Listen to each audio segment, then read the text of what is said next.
మాజీ మంత్రి సీదిరి అప్పలరాజుకు కాశీబొగ్గ పోలీస్ స్టేషన్లో వైద్య పరీక్షలు నిర్వహించారు. అక్రమంగా అరెస్ట్ చేసిన పోలీసులు కాసేపట్లో కోర్టుకు తరలించనున్నారు. అప్పలరాజు ఆరోగ్యంపై కుటుంబ సభ్యులు ఆందోళన వ్యక్తం చేస్తున్నారు. సీదిరి అప్పలరాజును పరామర్శించేందుకు వెళుతున్న చింతాడ రవికుమార్తో పాటు వైఎస్ఆర్సీపీ నేతలను పోలీసులు అడ్డుకున్నారు. పరామర్శకు వెళుతుండగా హౌస్ అరెస్ట్ చేయడంపై వైఎస్ఆర్సీపీ నేతలు ఆగ్రహం వ్యక్తం చేస్తున్నారు. కాశీబొగ్గ పిఎస్ వద్ద పోలీసులను భారీగా మోహరించారు. మాజీ మంత్రి సీదిరి అప్పలరాజుకు కాశీబొగ్గ పోలీస్ స్టేషన్లో వైద్య పరీక్షలు నిర్వహించారు. అక్రమంగా అరెస్ట్ చేసిన పోలీసులు కాసేపట్లో కోర్టుకు తరలించనున్నారాయన్ను. అప్పలరాజు ఆరోగ్యంపై కుటుంబ సభ్యులు ఆందోళన వ్యక్తం చేస్తున్నారు. సీదిరి అప్పలరాజును పరామర్శించేందుకు వెళుతున్న చింతాడ రవికుమార్తో పాటు వైఎస్ఆర్సీపీ నేతలను పోలీసులు అడ్డుకున్నారు. పరామర్శకు వెళుతుండగా హౌస్ అరెస్ట్ చేయడంపై వైఎస్ఆర్సీపీ నేతలు ఆగ్రహం వ్యక్తం చేస్తున్నారు. కాశీబొగ్గ పిఎస్ వద్ద పోలీసులను భారీగా మోహరించారు. ఇదే అంశానికి సంబంధించి మరింత సమాచారం మా ప్రతినిధి సునీల్ అందిస్తారు కాశీబొగ్గ నుంచి. సునీల్, ప్రస్తుతం సీదిరి అప్పలరాజు ఆరోగ్య పరిస్థితి ఎలా ఉంది? మరోపక్క ఇటు పరామర్శించడానికి వస్తున్న వైఎస్ఆర్సీపీ నేతలను హౌస్ అరెస్ట్ చేస్తున్నట్టుగా కూడా తెలుస్తోంది. సిచ్యువేషన్ ఎలా ఉంది అక్కడ? కార్తీక్, ఏదైతే పోలీస్ స్టేషన్ పరిసర ప్రాంతాల్లో ఇంకా ఉద్రిక్త పరిస్థితులు కొనసాగుతూనే ఉన్నాయి. ఏదైతే వైఎస్ఆర్సీపీ కార్యకర్తలు ఏదైతే వైఎస్ఆర్సీపీ నేతలు పోలీస్ స్టేషన్ సమీపంలోకి వస్తున్నారు. అయితే పోలీసులు అడ్డుకుంటున్న పరిస్థితి అయితే ఇప్పటికే అయితే పలు ప్రాంతాల్లో వేరు నియోజకవర్గాలకు సంబంధించి ప్రాంతాల్లో ఎక్కడైతే వస్తున్నారో ఆ నేతలందరినీ హౌస్ అరెస్ట్ చేసిన పరిస్థితి నెలకొంది. అయితే పోలీసులు తీరుపైన ఇక్కడ ఉన్న వైఎస్ఆర్ కాంగ్రెస్ పార్టీ నేతలు అయితే కార్యకర్తలు తీవ్ర ఆగ్రహం వ్యక్తం చేస్తున్నారు. చెప్పండి, ఇప్పుడు పోలీసులు తీరుని మీరు ఏ విధంగా చూస్తారు? నిజంగా రాష్ట్రంలో ప్రజాపాలన ఉందా, ప్రజాస్వామ్యంలో ఉన్నామనేది మరొకసారి మాకు నిన్న సాయంత్రం నుండి ఒక డౌట్గా మాకు అనిపిస్తుంది.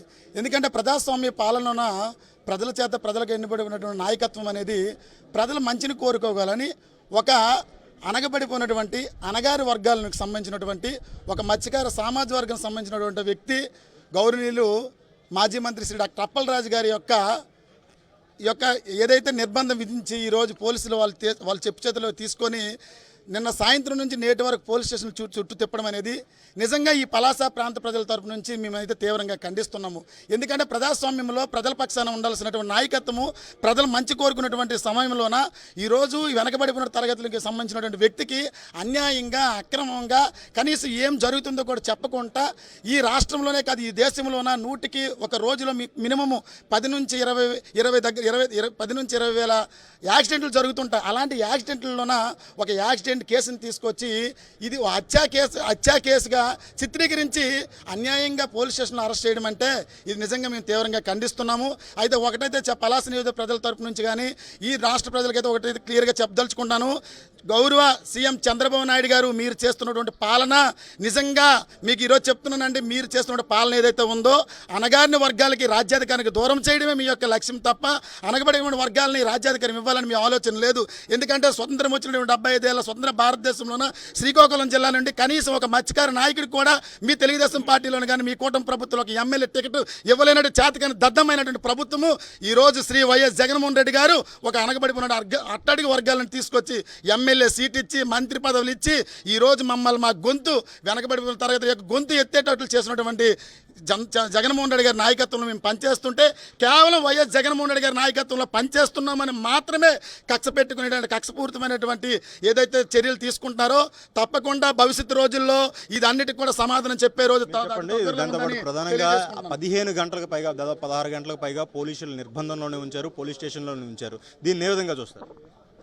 Completely law and order fail అయితే ఇక్కడ కనిపిస్తుందంటే అంటే లా అండ్ ఆర్డర్ పోలీసులు చేయాల్సిన పని పోలీసులు చేయాలి, జడ్జి చేయాల్సిన పని జడ్జి చేయాలి, లాయర్ చేయాల్సిన పని లాయర్ చేయాలి. కానీ ఈ 3 పనులు అక్కడ సీఎం గారే చేసేస్తున్నారు.